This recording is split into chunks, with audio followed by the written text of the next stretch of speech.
नमस्कार। स्वागत है आप सभी का आपके अपने चैनल एस्ट्रोलॉजी लर्नर पर। और ज्योतिष सीखे की श्रृंखला में आज हम बात करने वाले हैं बहुत ही महत्वपूर्ण ज्ञानवर्धक प्रकरण का। एक ज्ञानवर्धक विषय है।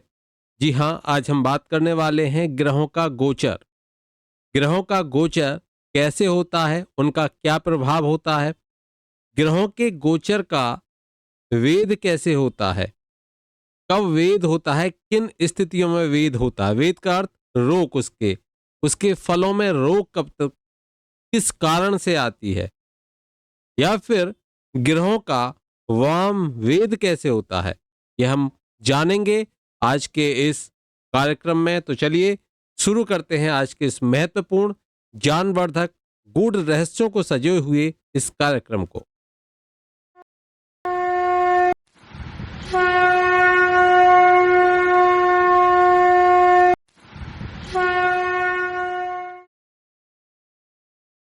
जन्म पत्रिका में जब हम कभी बात करते हैं कि कोई हमसे किसी घटना का समय अवधि पूछे, कोई काल निर्धारण की बात आए, तब वहां पर दशा आदि के साथ में गोचर का देखना भी बहुत आवश्यक है। देखिए, हम जब जन्म पत्रिका का निर्माण करते हैं तो जन्म पत्रिका में उस समय को लेते हैं जिस समय पर जातक अथवा जातिका का जन्म हुआ है। कहने का अर्थ है उस समय विशेष के गोचर को हम लेते हैं और जीवन भर वह गोचर जो उस समय जन्म हुआ था वह रहता है, और वह क्या हो गया, आपकी कुंडली हो गई। लेकिन जिस समय काल में आप अपने बारे में कुछ नया कार्य करने जा रहे हो, अपने बारे में पूछना चाहते हो, उस समय विशेष में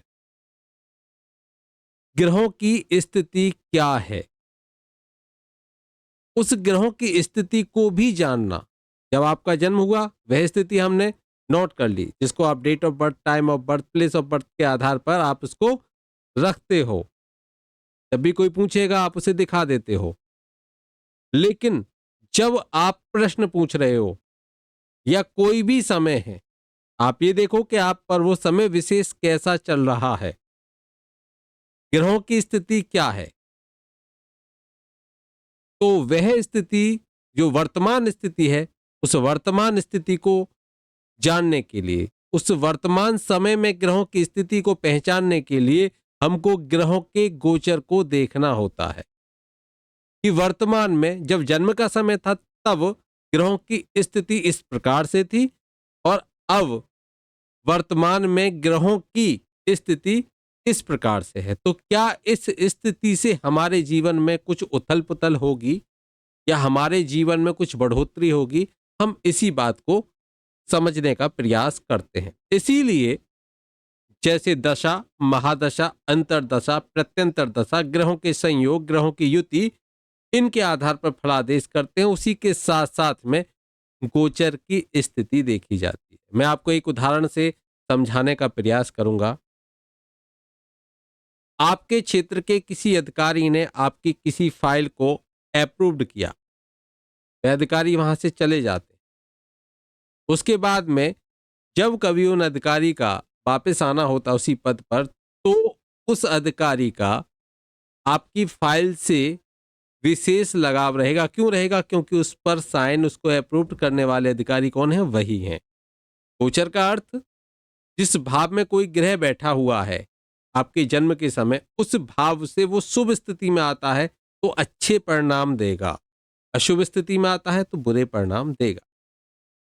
गोचर को समझ लेते हैं। तो गोचर के लिए लग्न कुंडली और चंद्र कुंडली, इनसे दोनों से देखते हैं, लेकिन चंद्र कुंडली को गोचर से महत्व दिया जाता है। चंद्र कुंडली का अर्थ हम राशि से गोचर को महत्व देते हैं। राशि का अर्थ है कि जिस खाने में आपके चंद्रमा बैठे हुए होते हैं वहां से हम राशि देखते हैं। यह मैं आपको बता चुका हूं कि राशि और लग्न में क्या अंतर है। तो जब भी हम विशेषतः गोचर का महत्व राशि से अधिक होता है, राशि से हम विशेष रूप से देखते हैं। बाकी लग्न से सिर्फ हम यह देखते हैं कि उस समय विशेष पर वह ग्रह, जैसे मानकर चलिए आपको वैवाहिक स्थिति का देखना है तो आप ये देखोगे कि गुरु की दृष्टि सप्तम पर पड़ रही है, नहीं पड़ रही है, उससे पंचमेश पर पड़ रही है, नहीं पड़ रही है। इन सब स्थितियों को देखने के लिए आप लग्न से उसको देखकर आसान रहता है। लेकिन चंद्र कुंडली से हम देखते हैं और चंद्र कुंडली से ही इसका निरूपण किया जाए तो वो ज़्यादा उपयुक्त ही रहता है। तो राशि से हम गोचर को देखते हैं। तो देखिए, गोचर को समझ लीजिए कैसे देखा जाएगा। जैसे आपकी कोई जन्म पत्रिका है, उस जन्म पत्रिका में चंद्रमा मानकर चलिए यहाँ बैठे हुए थे पंचम भाव में। अब हमको चंद्र कुंडली बना लेनी है। तो जैसे यहाँ से हम शुरू करें कि ये एक नंबर है एक खाने में, चलिए मैं इसको यहाँ से दिखा देता हूँ। जैसे एक नंबर और यहाँ पर चंद्रमा बैठे हुए हैं, ये पहला खाना है जो लग्न है। अब यहाँ से हम चंद्रमा से चर्चा करेंगे तो यहाँ चंद्रमा बैठे हुए हैं, तो चंद्रमा से ही हम यहाँ देखेंगे, भावों की गणना करेंगे। ये चंद्रमा कौन से हैं? ये चंद्रमा वह चंद्रमा है जो जन्म के समय की चंद्रमा। तो जन्म के समय पर आपके मानकर चलिए एक नंबर जहाँ लिखा हुआ है वहाँ चंद्रमा बैठे हुए। चलिए आप कंफ्यूज हो गए तो मैं आपसे कर देता हूँ 3 नंबर में आपके चंद्रमा बैठे हुए हैं जन्म के समय।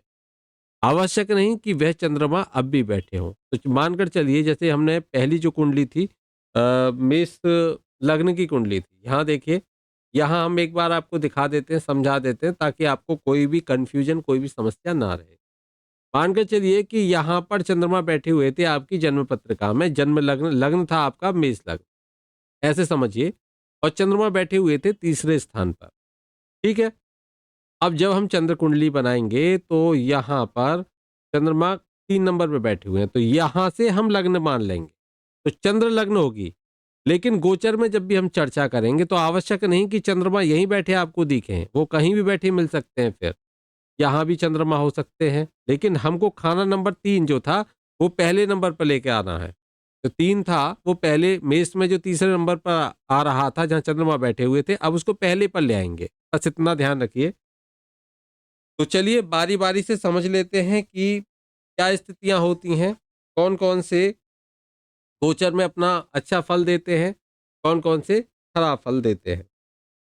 तो गोचर में यदि अपने यहाँ जब हम चंद्र कुंडली का जो लग्न है वो लेते हैं, चंद्र कुंडली जिस राशि में है तो उस राशि को लग्न बना लेते हैं। बस इतना ध्यान रखिए आप। अब मानकर चलिए यहाँ पर हमने ये 3 नंबर को रखा,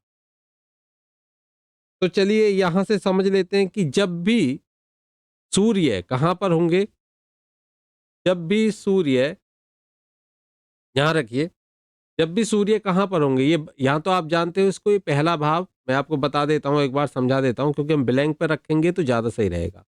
ये पहला भाव है, ये फर्स्ट हाउस होता है। Second, third, fourth, fifth, six, seventh, eighth, nine, tenth, 11, 12, ये 12 भाव इस तरह से होते हैं एंटी क्लॉकवाइज, ऐसे चलते हैं एंटी क्लॉकवाइज, ठीक है। जैसे घड़ी कैसे चलती है ऐसे चलती है क्लॉकवाइज, और ये कैसे चलते हैं ऐसे चलते हैं एंटी क्लॉकवाइज। इनको ऐसे काउंट किया जाता है, इनको ऐसे काउंट किया जाता है। चलिए अब हम देखते हैं कि जैसे यदि गोचर में यहाँ पर जो राशि आएगी जहाँ पर चंद्रमा आपके जन्म के समय पर बैठे हुए थे वहां यहाँ वह राशि आएगी। अब इस चंद्र राशि से, जहाँ चंद्र राशि है, जिससे मानकर चलिए आपकी धनु राशि है तो 9 नंबर यहाँ लिखा होगा, ऐसे समझिए। अब यहां से ही हम सब कुछ काउंट करते चलेंगे। पहले हम देखते हैं सूर्य को, किसको देखेंगे? सूर्य को। यहां देखेंगे हम सूर्य को। यदि सूर्य तीसरे घर में, यहाँ से चंद्र लग्न राशि से जो सूर्य हैं, यदि यहाँ पर सूर्य बैठे हों, तीसरा हाउस, थर्ड हाउस, तो ये सूर्य कैसे होते हैं? शुभ होते हैं। गोचर में ये अच्छे माने जाते हैं। अपनी राशि की जो चंद्रमा है जहां पर जो राशि है उस राशि से तीसरे बैठे हों सूर्य तो अच्छे माने जाएंगे। उस राशि से छठे सूर्य बैठे हों तो अच्छे माने जाएंगे। उस राशि से सूर्य यदि 10वें बैठे हों तो अच्छे सूर्य माने जाएंगे। उस राशि से 11वें सूर्य बैठे हों तो अच्छे माने जाएंगे। आप नोट करते चलिए, एक रजिस्टर ले लीजिए, नोट करते चलिए, चाहे स्क्रीनशॉट्स लेकर रख लीजिए, अपनी कुंडली भी साथ में लेकर रखिए, जिससे आप और गोचर का भी आप निकाल सकते हो कि इस समय सूर्य किस राशि में है। मानकर चलिए इस समय सूर्य कुंभ राशि में है, तो यहाँ पर आप सपोज कीजिए आपकी यहाँ पर धनु राशि है, 9 नंबर राशि है, तो सूर्य कहाँ पर है इस समय? तीसरे स्थान पर ही है। तो कुंभ राशि में है, तो आप ये देखिए कुंभ में सूर्य है। अगर मानकर चलिए आपकी वृश्चिक है, तो आपकी वृश्चिक होगी तो सूर्य कहाँ हो जाएंगे? यहाँ हो जाएंगे, जो शुभ नहीं होंगे यहाँ आ जाएंगे। वृश्चिक से काउंट करोगे 8 9 10 11, तो 11 यहाँ आएगा। कुल मिलाकर सूर्य 11वीं राशि में चल रहे हैं, तो 11वीं राशि आपकी जो राशि है उससे कौन से घर में बैठती है ये आपको देखना होगा। जैसे मैंने यहाँ से 9 नंबर लिया, तो सूर्य यहाँ पर क्या हो गए? वर्तमान में भी ये गोचर गोचर है, यहाँ पर 3 बैठे हुए हैं सूर्य। आप अपनी राशि से देखिए कहाँ पर वह आते हैं, शुभ स्थिति में आते हैं या अशुभ स्थिति में आते हैं। तो ये हमने देखा सूर्य का गोचर। अब हम सूर्य के गोचर में सूर्य के गोचर का वेद और देख लेते हैं। वेद का अर्थ होता है कि मानकर चलिए यहाँ पर सूर्य जो है वह आए तो वह शुभ परिणाम देने वाले होंगे। तीसरे घर में यदि सूर्य आते हैं तो अच्छा फल देंगे, शुभ फल देंगे, ठीक है।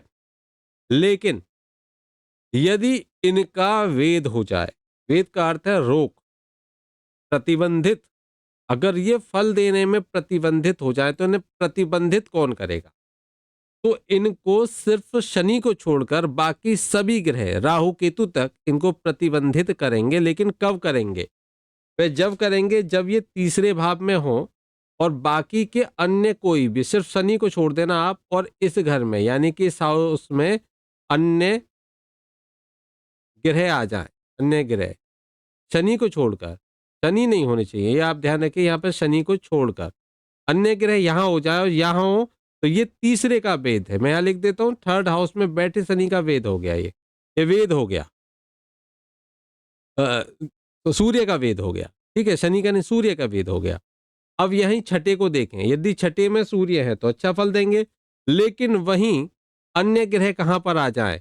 अन्य ग्रह चंद्रमा से, जहाँ चंद्र राशि है, चंद्रमा नहीं चंद्र राशि है जन्म की, उस राशि से यदि अन्य ग्रह यहाँ पर बैठे हों, अन्य अन्य ग्रह यहाँ पर, बस सूर्य में आपको ध्यान देना है, सूर्य शनि और बुध चंद्रमा, चंद्रमा बुध, ये एक दूसरे का वेद नहीं करते, बाकी सब वेद करते हैं। ये ध्यान रखिए, बस इतना सा ध्यान रखना है आपको, नोट कर लीजिए। अन्य ग्रह यहाँ है कब? जब छठे में सूर्य हो तो उनका वेद यहाँ पर 12th में बैठे हुए ग्रह वेद कर देंगे। सूर्य अच्छा परिणाम देने वाले हैं, लेकिन जब तक ये ग्रह यहाँ पर रहेंगे तब तक ये सूर्य का अच्छा परिणाम होने नहीं देंगे। ये हो गया इनका वेद। अब देखिए, यदि बात करें हम यहाँ पर कि यदि सूर्य 10म भाव में है, तो सूर्य का वेद कब होगा?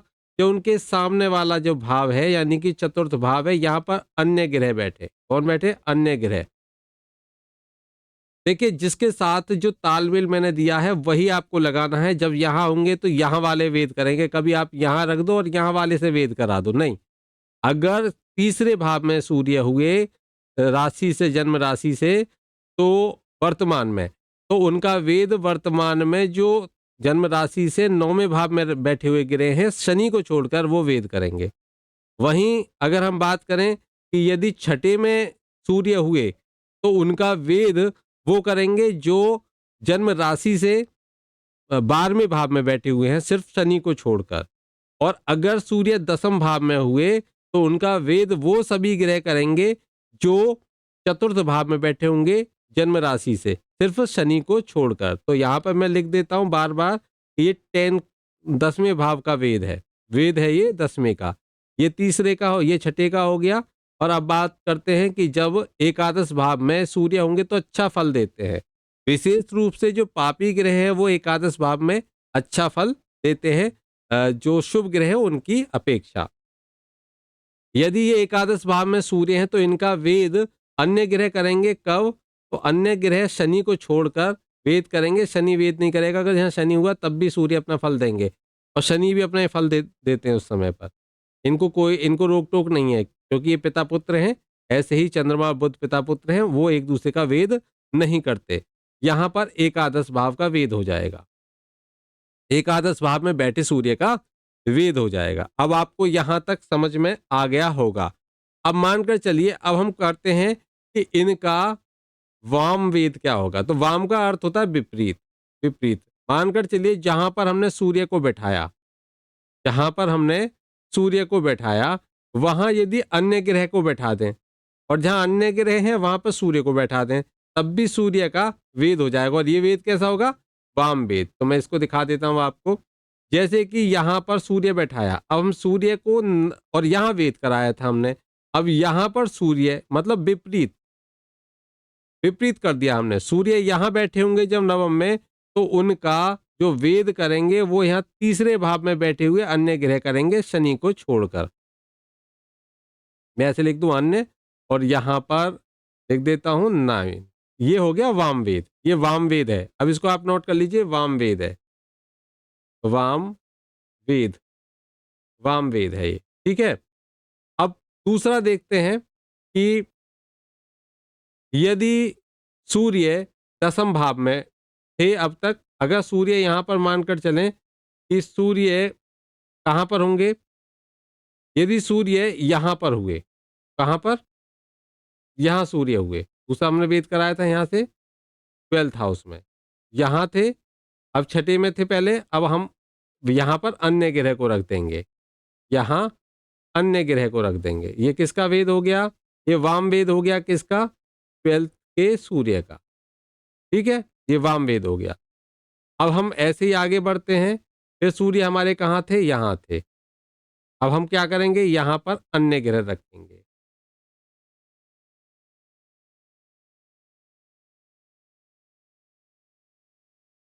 यहाँ पर अन्य ग्रह रखेंगे।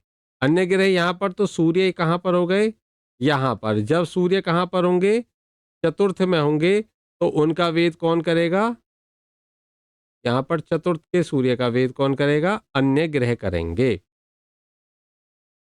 जो दसम में बैठे हुए होंगे। आप ऐसे अब समझिए, जब एकादश में तो सूर्य यहाँ पर होंगे, पंचम में सूर्य हुए, तो उनका वेद कौन करेगा? उनका वेद करेंगे जब एकादश में बैठे हुए ग्रह, सिर्फ शनि को छोड़कर अन्य ग्रह। अब आप अच्छे से समझ चुके हैं कि वाम वेद क्या होता, वाम वेद क्या होता है, और वेद क्या होता है, और कैसे ग्रह का हम गोचर देखते हैं। तो सूर्य जब भी, अब देखिए सूर्य को अच्छा कहाँ बताया हमने? सूर्य को अच्छा बताया कि यदि वह तीसरे भाव में बैठे हुए हैं, जो चंद्र राशि है वहां से तीसरे भाव में बैठे हुए हैं, और वो अच्छा फल देंगे। तीसरे भाव में बैठे अच्छा फल देंगे, लेकिन वहीं चौथे में बैठे हुए अच्छा फल नहीं देंगे। लेकिन वहीं उनके सामने यदि यहाँ पर दसम में शनि को छोड़कर अन्य ग्रह बैठे होंगे, तो उनका जो अशुभ फल है वह रुक जाएगा। और अगर यहाँ जो शुभ फल देने वाले थे ये, और यहाँ पर अशुभ फल थे, यहाँ पर जो वेद में क्या था, यहाँ पर अन्य ग्रह बैठे हुए थे और ये शुभ फल देने वाले थे, लेकिन वेद होने जाने की वजह से यहाँ का शुभ फल रुक जाएगा। लेकिन यहाँ वाम वेद में क्या होगा? बिल्कुल अपोजिट होता चला जाएगा उनका। लेकिन जो शुभ फल है या अशुभ फल है, वाम वेद में क्या हो गया? अशुभ फल। अब ये अशुभ स्थितियां आ गई इनकी। अशुभ स्थितियों में भी उनका, यदि वहां उनके अपोजिट में, जहां पहले ये बैठे हुए ग्रह थे, वहां अगर अन्य ग्रह बैठ जाएं, और जहां अन्य ग्रह थे वहां खुद सूर्य पहुंच जाए, तो ये क्या हो जाएगा? वाम वेद हो जाएगा। सूर्य का जो अशुभ फल है वह भी रुक जाता है। ये हमने दोनों परिस्थितियां देख ली सूर्य से संबंधित। आशा करता हूं आपको ये गोचर कैसे निकालते हैं, कैसे समझते हैं, आपको स्पष्ट हो गया होगा। अब चलिए मैं इसमें आपको बारी बारी से वेद और उनका, वाम वेद तो आप समझ के, आगे मुझे समझाने की आवश्यकता नहीं पड़ेगी। अगर फिर भी लगे तो हम इसके लिए दूसरा पार्ट लेकर आ जाएंगे। आगे बात करते हैं कि हम चंद्रमा को देखते हैं। यहाँ तक देख लिया। अब मैं सिर्फ आपको वेद और उन ग्रहों का वेद, और वेद की जगह पर मैं वा लिखूंगा मात्र, और आप समझ जाओगे कि अन्य ग्रह कहाँ बैठे होंगे। तब वा, और वो जो उसका भाग है जहाँ पर भी जिस घर में बैठे हुए हैं उनका वेद होता है बैठकर, तो वहाँ पर वा लिखूंगा मात्र। उससे आप समझ जाना कि ये वेद हो रहा है। ठीक है। और वाम वेद में आप उस ग्रह को, जिसका वेद वहाँ पर हुआ, उस ग्रह को वहाँ पर जहाँ वा लिखूंगा वहाँ बैठाना, और जहाँ पर वह ग्रह बैठा है वहां पर अन्य ग्रह को बैठाना, तो वह वाम वेद होगा। ठीक है। अब हम लेते हैं चंद्रमा को। अब हम लेते हैं चंद्रमा को।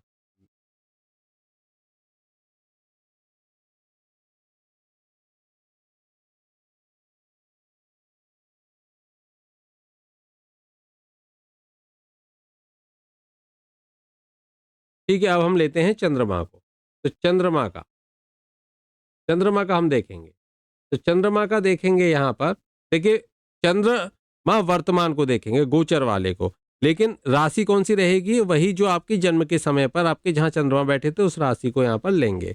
मैं मानकर चलिए धनु राशि को लेकर चल रहा हूँ इससे, तो अब आप यहाँ देख लीजिए। जैसे कि अब चंद्रमा यदि पहले घर में होंगे, यानी कि इस यहाँ पर चंद्रमा बैठे हों, यहाँ चंद्रमा अगर बैठे हैं, इसका अर्थ ये हो गया कि ये चंद्रमा शुभ चंद्रमा है। इनका वेद कहाँ से होगा? तो इनका वेद यहाँ से होगा। यहाँ पर मैं वा लिख देता हूँ और यहाँ पर लिख देता हूँ 1। इसका अर्थ है कि जो पहले घर के ये चंद्रमा है, इनका इनका जो वेद होगा वह 5वें घर में अन्य ग्रह बुध को छोड़कर, ये आपको ध्यान में रखना है, बुध को छोड़कर, बुध नहीं करेंगे, बाकी इनके फल को रोक देंगे। इनका शुभ फल होगा, 5वें घर में कोई ग्रह बैठा है गोचर का, तो वह इसको रोक देगा। वहीं यदि चंद्रमा यहाँ बैठे होंगे, तीसरे घर में बैठे होंगे जन्म राशि से वर्तमान में, तो इनका जो वेद करेंगे वह वेद करेंगे जो 9वें घर में कोई ग्रह बैठा होगा तो वो वेद करेगा इसका तीसरे वाले चंद्रमा का। यदि चंद्रमा छठे बैठे होंगे तो भी ये चंद्रमा शुभ होते हैं। जितने मैं बता रहा हूं आपको, ये सब शुभ स्थितियां बता रहा हूं। अशुभ स्थितियां वाम वेद में आपको आ जाएंगी इसके अपोजिट में। अगर यहां पर चंद्रमा बैठे होंगे तो ये चंद्रमा शुभ होंगे और इनका वेद कौन करेगा? यहां वेद होगा, इनका वेद यहां होगा छठे भाव वालों का। ठीक है।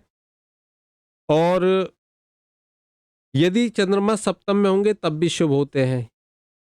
चंद्रमा सप्तम में हुए तब भी ये चंद्रमा शुभ हो जाएंगे।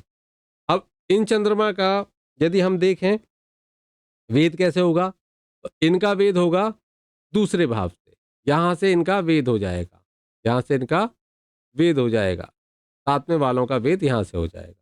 ठीक है, मैं यहां लिखता जा रहा हूं कि इसका वेद कौन से भाव से होगा वहां पर। और अगर चंद्रमा 10वें भाव में बैठे हों, यहां चंद्रमा बैठे हों, अब इन चंद्रमा का वेद कैसे होगा? ये शुभ चंद्रमा है, इनका वेद होगा यदि चतुर्थ भाव में कोई ग्रह बैठा हो तो 10वें भाव के चंद्रमा का वेद हो जाएगा। वहीं यदि चंद्रमा एकादश भाव में बैठे होंगे तो इनका वेद जब होगा जब अष्टम भाव में अन्य ग्रह बैठे होंगे। लेकिन ध्यान रखिए बुध को आपको छोड़ देना है, बुध को छोड़ देना। अब वाम वेद में क्या होगा? जैसे यहां पर 11 नंबर में अगर हमने 11 जो नंबर खाना था उसमें चंद्रमा जब बैठे थे तो उनका वेद कराया था जब अष्टम में कोई ग्रह बैठा है बुध को छोड़कर। लेकिन चंद्रमा अष्टम में बैठे हों तो ध्यान दीजिए वाम वेद में क्या हो जाएगा कि एकादश में अन्य ग्रह बैठे होने चाहिए। तो उससे चंद्रमा का यहाँ पर जब चंद्रमा बैठेंगे अष्टम में तो इनका प्रभाव कैसा होगा? अशुभ होगा। और लेकिन अगर एकादश में कोई ग्रह बैठा है बुध को छोड़कर तो वह इनके अशुभ प्रभाव को नष्ट कर देगा, रोक देगा। तब तक रोकेगा जब तक वह यहाँ पर बैठा हुआ है, तब तक इनका जो दरवाजा है बंद रहेगा, ये कुछ नहीं कर सकते, खराब फल नहीं दे सकते। ऐसे ही यहाँ पर बैठे हुए हैं अगर एकादश में तो शुभ फल देने वाले हैं, लेकिन शुभ फल तब तक नहीं देंगे अगर अष्टम में कोई बुध को छोड़कर कोई अन्य ग्रह बैठा हुआ है। जब तक वो बैठा हुआ है उस भाव में, अपने गोचर में गति कर रहा है और उस अष्टम भाव में विचरण कर रहा है, तब तक वह चंद्रमा को कुछ करने नहीं देगा अच्छा उस जातक के जीवन में। यहां हम चंद्रमा की स्थिति को समझ चुके हैं। चलिए अब हम बात करेंगे, चंद्रमा से आगे बढ़ते हैं, आप नोट करते चलिए। अब हम बात करेंगे मंगल की, हम बात करते हैं मंगल की। मंगल को देखें, देखिए मंगल के लिए अगर हम मंगल को देखते हैं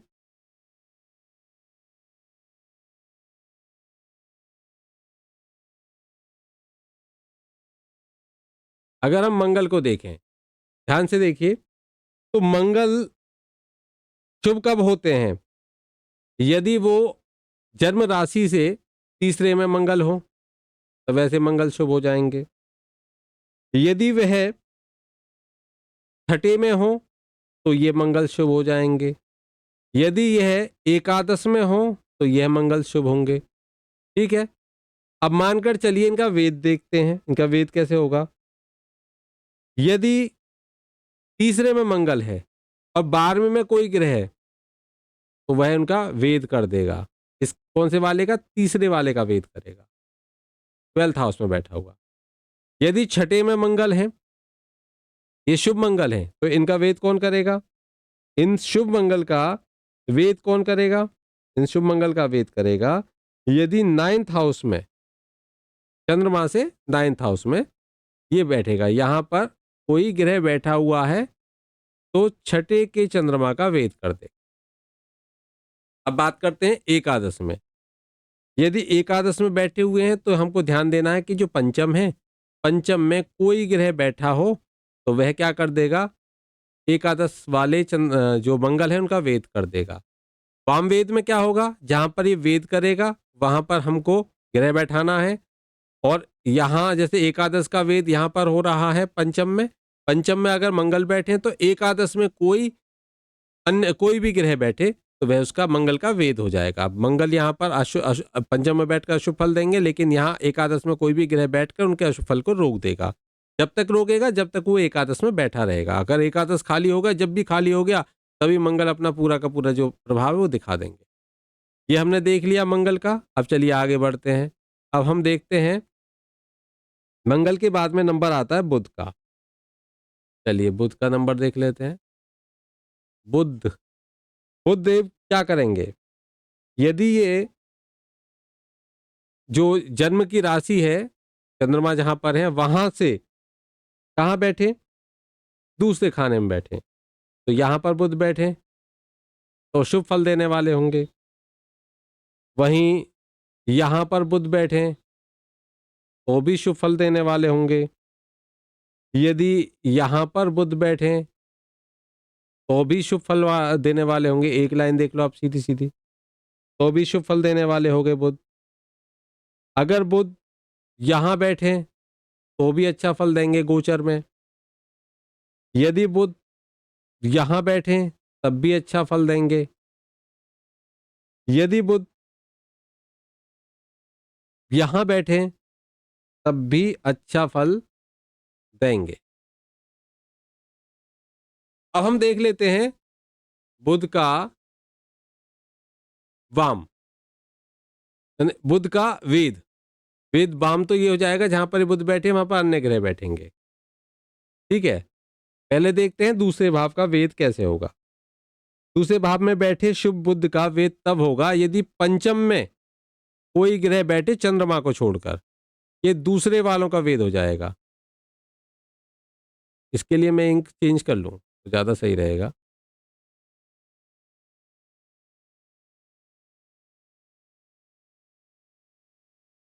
जैसे कि यहां पर कोई ग्रह बैठे तो इनका वेद हो जाएगा दूसरे वाले बुध का।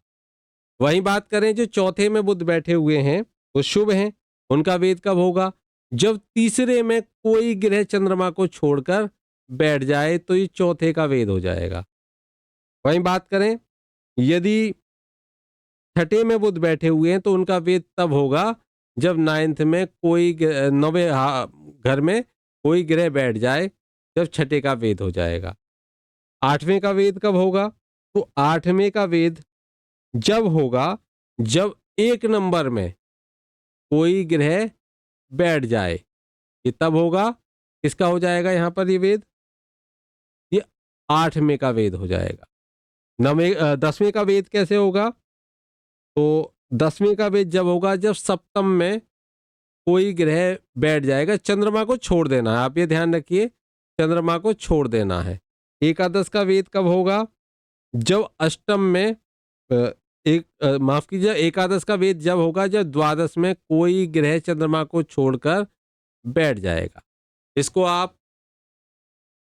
आप स्क्रीनशॉट ले लीजिए, आपके बहुत काम आएगा जब भी आप प्रेडिक्शन करोगे। इसकी को बताओगे आपकी ग्रह स्थिति क्या चल रही है, गोचर में स्थिति अच्छी है खराब है, कौन से ग्रह खराब हैं गोचर में, जब आपको बताना पड़ेगा तब आपके लिए बहुत काम आने वाला है। ठीक है, वाम वेद में आप समझ गए। जैसे मानकर चलिए कि एग्जाम्पल दूंगा आपको, जैसे अष्टम के बुध, जो अष्टम के बुध का वेद होगा लग्न में बैठे किसी भी ग्रह से चंद्रमा को छोड़कर। अब मानकर चलिए बुध बैठे हुए हैं लग्न में, तो हम क्या करेंगे ये देखेंगे। अष्टम में चंद्रमा को छोड़कर अन्य ग्रह अगर कोई बैठे हुए हैं तो लग्न में बैठे हुए बुध क्या करेंगे? जो राशि में बैठे हुए बुध हैं वो क्या करेंगे, अशुभ फल देंगे। लेकिन अष्टम में यदि कोई अन्य ग्रह बैठा हुआ है तो वह अशुभ फल नहीं दे पाएंगे। उनका फल तब तक रुका रहेगा जब तक अष्टम में अन्य ग्रह बैठे हैं। ये वाम वेद हो गया। बाकी आप इसके साथ में लगा सकते हो, अपने हिसाब से आपको पता है कैसे कैसे करना है। चलिए अब मैं आगे बात करता हूँ। खुद के बाद में हमारा जो नंबर आएगा, इसके बाद में नंबर आता है गुरु का, गुरु बृहस्पति का। गुरु बृहस्पति का नंबर आता है। गुरु बृहस्पति को अगर हम देखें तो गुरु बृहस्पति को अगर हम देखें तो इनका वेद कैसे होगा। गुरु बृहस्पति को देखें, देखिए गुरु बृहस्पति यदि जो जन्म राशि है उससे यहां पर बैठे, कहां पर बैठे, दूसरे भाव में, तो शुभ होते हैं, अच्छा फल देते हैं। वहीं उससे पंचम भाव में बैठे तो भी अच्छा फल देते हैं। और वहीं सप्तम भाव में बैठे तो भी अच्छा फल देते हैं जन्म राशि से। मैं बार बार आपको बता रहा हूं, जन्म राशि से। नवम में बैठे तब भी अच्छा फल देते हैं। एकादश में बैठे गुरु तब भी अच्छा फल देते हैं। 5 जगह बैठे 12 में से तो अच्छा फल देते हैं। अब हम दूसरी बात करते हैं कि इनका वेद कैसे होगा। देखिए दूसरे में बैठे तो 12वें में अगर कोई ग्रह बैठ जाए, 12वें में अगर कोई ग्रह बैठ जाए तो इनका क्या हो जाएगा, इनका वेद हो जाएगा। इनका क्या हो जाएगा, वेद हो जाएगा। यहां पर कोई बैठे तो दूसरे का वेद हो जाएगा, ठीक है। वहीं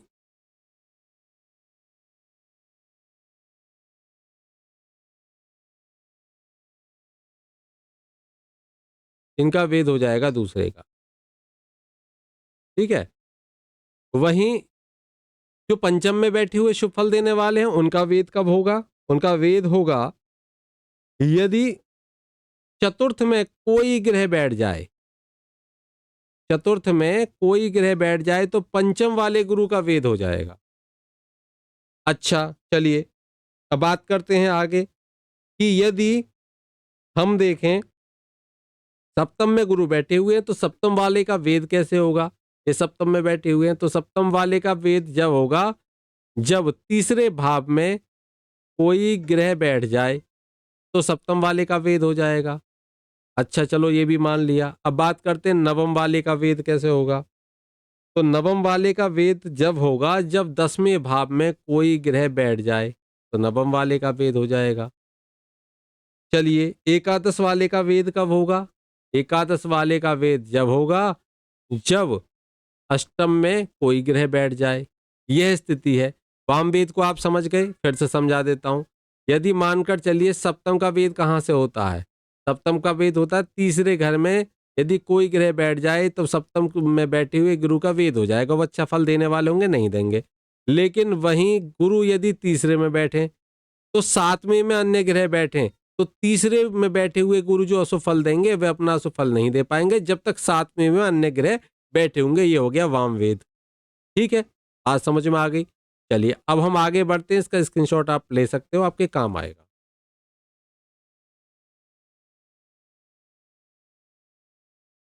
चलिए अब मैं बात करूंगा शुक्र की। शुक्र की तो शुक्र, शुक्र को देखें। शुक्र की स्थिति में अगर हम देखें तो यदि शुक्र यहां पर बैठे हों लग्न में तो शुभ फल देने वाले होंगे। शुक्र यहां बैठे हों तो अच्छा फल देने वाले होंगे दूसरे में। तीसरे में बैठे शुक्र तो अच्छा फल देते हैं। चौथे में बैठे शुक्र तो अच्छा फल देते हैं। 5वें में बैठे शुक्र तो अच्छा फल देते हैं। छठे में बैठे शुक्र, 5वें बैठे, 8वें में बैठेंगे। अब सीधे बैठेंगे 8वें में तो अच्छा फल देंगे। उसके बाद में 9वें में बैठे तो अच्छा फल देंगे शुक्र।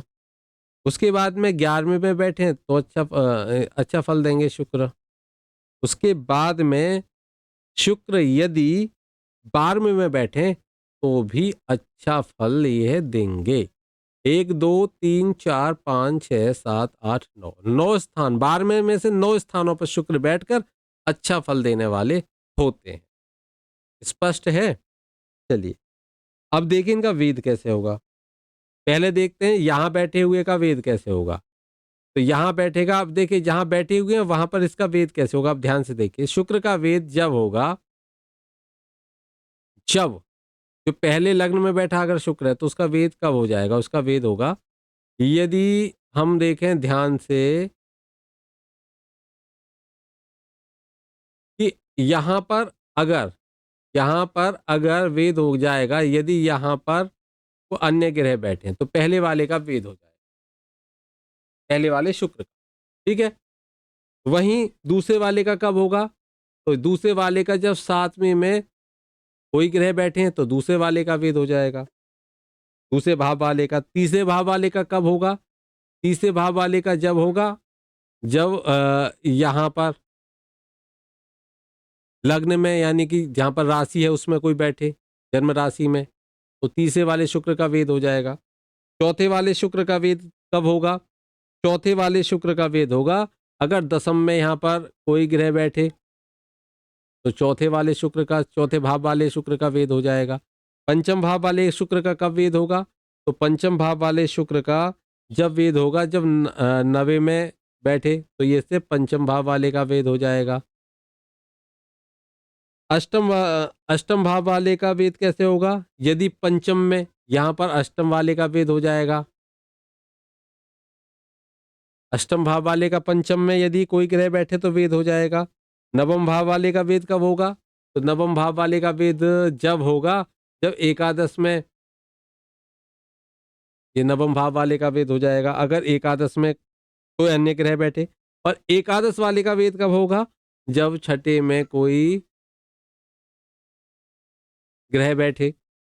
और द्वादश में बैठे शुक्र का वेद कब होगा, यदि तीसरे में, यहाँ तीसरे में वेद होगा इसका कब, यदि ये 12 वाले का वेद होगा, यदि क्या हो तीसरे में अन्य ग्रह बैठे। अब आप इसको समझ लीजिए, इसको नोट कर लीजिए, आप यहाँ कंफ्यूज हो सकते हो। सबसे ज्यादा शुक्र को ही आपको ध्यान में रखना पड़ेगा, क्योंकि शुक्र सबसे ज्यादा भावों में शुभ होते हैं। उनका वेद भी आपको देखना पड़ेगा, जहां पर मैंने ये लिख रखा है अंक के आधार पर कि जिस भाव में शुक्र बैठा है, आप यहाँ से आसानी से चेक कर सकते हो कि गोचर में उसका वेद हो गया, फल देगा या नहीं देगा, या देख सकते हो।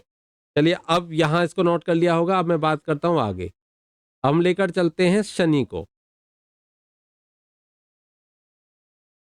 शनि, शनि को देखें हम। देखिए शनि के लिए, शनि जब 3 भावों में ये शुभ फल देते हैं, शनि यहाँ पर हो अच्छा फल देंगे तीसरे भाव में राशि से, शनि यहाँ बैठे हों अच्छा फल देंगे, शनि एकादश भाव में बैठे हों तो विशेष अच्छा फल देते हैं। यहाँ बैठे छठे में हों गोचर में तो कोर्ट कचहरियों में विजय दिलाने वाले होते हैं, शत्रुओं पर विजय पाने वाली स्थिति होती है। एकादश में बैठे तो लाभ ही लाभ करा देते हैं, बहुत अच्छी स्थिति। लेकिन यदि शनि तीसरे में बैठे हैं और सूर्य को छोड़कर, क्योंकि सूर्य इनके पिता हैं, वह इनका वेद नहीं करेंगे। जैसे शनि सूर्य का वेद नहीं करता, ऐसे शनि का वेद सूर्य नहीं करेंगे। अगर तीसरे वाले हैं तो इनका वेद कहाँ से होगा, इनका वेद कहाँ से होगा, इनका वेद जब होगा जब सूर्य को छोड़कर अन्य ग्रह कहां पर बैठे हों,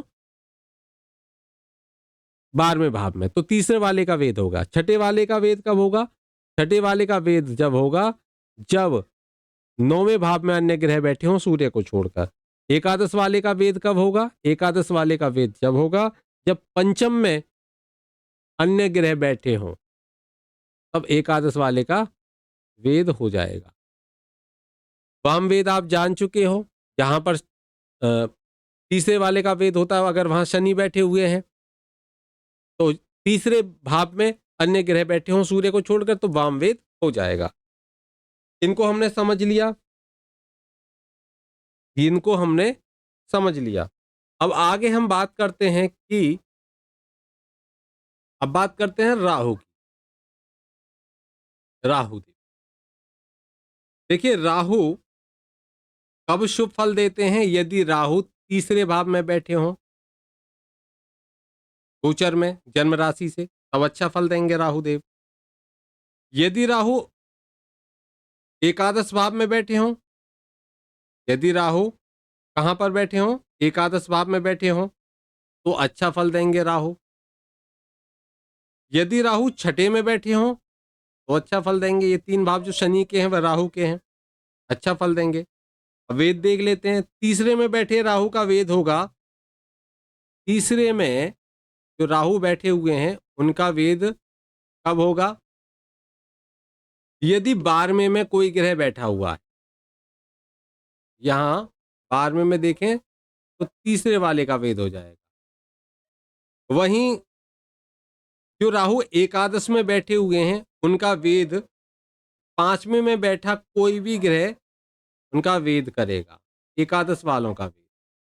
वहीं जो छठे में राहु बैठे हुए हैं उनका वेद 9वें में कोई भी बैठा हुआ ग्रह करेगा, ये छठे का वेद हो जाएगा। इसी तरीके से हम राहु का देख लिया।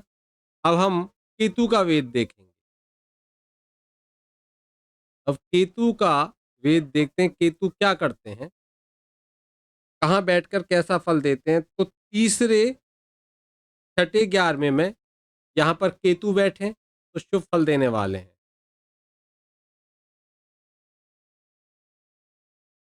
ये शुभ फल देने वाले केतु हैं। लेकिन इनका वेद कैसे होगा? तो तीसरे वाले का वेद करेगा जो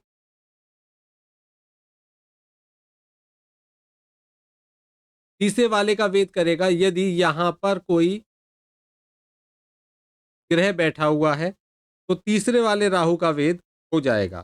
छठे में बैठे राहु का वेद होगा कि यदि यहाँ पर कोई ग्रह बैठा हुआ है तो छठे वाले राहु नहीं केतु, छठे वाले केतु का वेद हो जाएगा। और वहीं जो एकादश में केतु बैठे हुए हैं उनका वेद जब होगा जब पंचम में कोई ग्रह बैठा होगा। ये हो गया एकादश वाले का वेद। और आप समझ चुके हो वाम वेद को कैसे होगा। अगर केतु पंचम में बैठे हों अशुभ फल देने वाले हैं, लेकिन वहीं एकादश में अन्य ग्रह बैठ जाएं तो केतु के जो वाम वेद हैं यानी कि अशुभ प्रभाव है वो नष्ट कर दिए जाएंगे तब तक जब तक है एकादश में कोई ग्रह बैठा रहेगा। ये हम समझ चुके हैं, वेद को समझ चुके हैं और इसको हम समझ चुके हैं। देखिए अब मैं आपको बताता हूं, थोड़ा सा आप और ध्यान दीजिए, नोट करते चलिए कि अगर हम देखें यदि सूर्य तीसरे छठे 10वें और 11वें भाव में बैठे हुए हैं तो ये सूर्य अच्छे माने जाते हैं, अति शुभ माने जाते हैं, उत्तम माने जाते हैं। लेकिन वहीं पहले दूसरे 5वें 7वें और 9वें भाव में बैठे हैं अगर तो ये अनिष्ट कारक माने जाते हैं। वहीं विशेष अनिष्ट कारक जब माने जाते हैं जब ये चौथे में बैठे, 8वें में बैठे या 12वें में बैठे। कौन बैठे? सूर्य की हम बात कर रहे हैं। सूर्य की हम बात कर रहे हैं। अभी सूर्य में लिख देता हूं, सूर्य की कब ज्यादा शुभ माने जाते हैं। ऐसे ही अब चंद्रमा की बात करें तो चंद्रमा कब ज्यादा शुभ माने जाते हैं। चंद्रमा अशुभ माने जाते हैं, चंद्र तब अशुभ माने जाते हैं यदि चंद्रमा चौथे 8वें 12वें में हो तो विशेष अशुभ होते हैं। वहीं जो चंद्रमा है वह यदि पहले दूसरे तीसरे 5वें 6ठे 7वें 9वें 11वें 10वें 11वें इन भावों में बैठे राशि से तो यह उत्तम माने जाते हैं। बाकी जो स्थिति है जहाँ पर हमने वेद दिखाया वहाँ पर ये अनिष्ट कारक माने जाते हैं। वहीं मंगल की बात करें तो मंगल में अगर हम देखें तो मंगल तीसरे छठे 10वें लिख देता हूँ, आप कंफ्यूज नहीं होंगे। मंगल आप नोट करते चलिए इसको, मंगल तीसरे छठे और 10वें और 11वें इन भावों में अच्छा फल देते हैं, उत्तम फल देते हैं। लेकिन वहीं अगर हम देखें कि अनिष्ट कारक कब होंगे ये मंगल, जब पहले दूसरे 5वें 7वें और 9वें भाव में हो तो अनिष्ट कारक होंगे। और विशिष्ट अनिष्ट कारक जब होते हैं जब चौथे 8वें और 12वें में हो तो विशेष अनिष्ट कारक होते हैं। बुध को देखें, बुध को अगर हम देखेंगे तो बुध को अगर हम देखें, बुध के बारे में, तो यदि ये दूसरे, छठे, 10वें और 11वें भाव में बैठे हों राशि से, तो ये उत्तम फल देने वाले होते हैं। वहीं यदि ये पहले, तीसरे, 5वें, 7वें और 9वें भाव में हों तो अशुभ फल देने वाले होंगे, अनिष्ट कारक होंगे। और विशेष अनिष्ट इनका वही रहता है, चौथे, 4, 8 और 12। ये विशेष सभी ग्रहों में, सभी ग्रह चौथे, 8वें, 12वें में विशेष अनिष्ट कारक फल देने वाले होते हैं। यह आप स्पष्ट रूप से समझ लीजिए।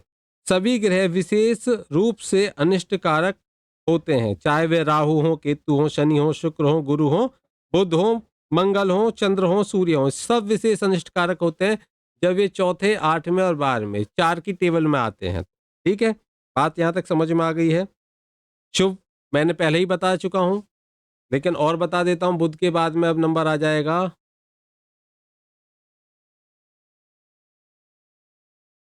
बुध के बाद में नंबर आ जाएगा गुरु का। गुरु को भी आप नोट कर लीजिए। गुरु अगर दूसरे, 5वें, 7वें, 9वें और 11वें में बैठे हैं तो ये शुभ, उत्तम, हम कहेंगे इनको उत्तम। और अगर ये गुरु पहले, तीसरे, 5वें, पहले, तीसरे, छठे, पहले, तीसरे, छठे और 10वें इन भावों में हैं गुरु, तो ये अनिष्ट कारक हैं, ये अनिष्ट कारक हैं, ऐसे लिखिए। फिर उसके बाद में वो बता ही चुका हूँ, 4, 8 और 12 में विशेष अनिष्ट कारक ये गुरु भी होंगे। चलिए आगे देखिए, आगे देखिए, आगे हम देखते हैं गुरु के बाद में शनि, राहु, केतु, इनको देख लेते हैं। शुक्र रह गए, चलिए कोई नहीं, पहले इनको देख लेते हैं। तो यदि ये तीसरे, छठे, 10वें और 11वें इन भावों में हैं तो अच्छा रिजल्ट देंगे। वहीं यदि पहले, दूसरे, 5वें, 7वें, 5वें, 7वें और 9वें इन भावों में हैं राहु, केतु, शनि, तो ये नेगेटिव। और सबसे खराब, विशेष खराब, 4, 8 और 12 में, ये हमने बता दिया। शुक्र का और देख लेते हैं। शुक्र, शुक्र का देखें तो यदि शुक्र चंद्र कुंडली से, जो चंद्र कुंडली से देखें, चंद्र कुंडली के लग्न से पहले, दूसरे, पहला, दूसरा और तीसरा, 9वां और 11वां इन भावों में बहुत ही अच्छा रिजल्ट देते हैं। वहीं यदि ये 5वें, छठे और 7वें और 10वें भाव में हैं तो ये अच्छा फल नहीं देते। और बाकी आप जानते ही हो, 4, 8 और 12 में ये विशेष अनिष्टकारी होते हैं, डबल क्रॉस।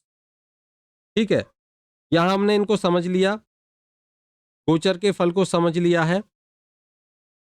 तो आज के लिए इतना ही। आशा करता हूं आपको गोचर देखना समझ में आ गया होगा। गोचर का प्रयोग हम कहां कहां करेंगे और गोचर के पहले घर में बैठकर क्या क्या फल देंगे, दूसरे में बैठकर क्या क्या फल देंगे, आगे आने वाले समय में मैं आपको ये बताऊंगा। कब गोचर में भी पाप कर्तरी लगता है, उससे पाप कर्तरी लगेगा तो उससे फल कम हो जाएगा। कब शुभ कर्तरी लगेगा तो उससे उस गोचर का फल बढ़ जाएगा। इन सब की आगे चर्चा करेंगे। आज के लिए इतना ही। आशा करता हूँ ये टॉपिक क्लियर हुआ होगा। ज़्यादा से ज़्यादा शेयर करें, ज़्यादा से ज़्यादा कमेंट करें, ज़्यादा से ज़्यादा सब्सक्राइब करें और कराएं ताकि हमारा चैनल भी आगे बढ़े। बहुत कम सब्सक्राइबर्स हैं, आपको ही ये बढ़ाने हैं। धन्यवाद। जय श्री कृष्ण।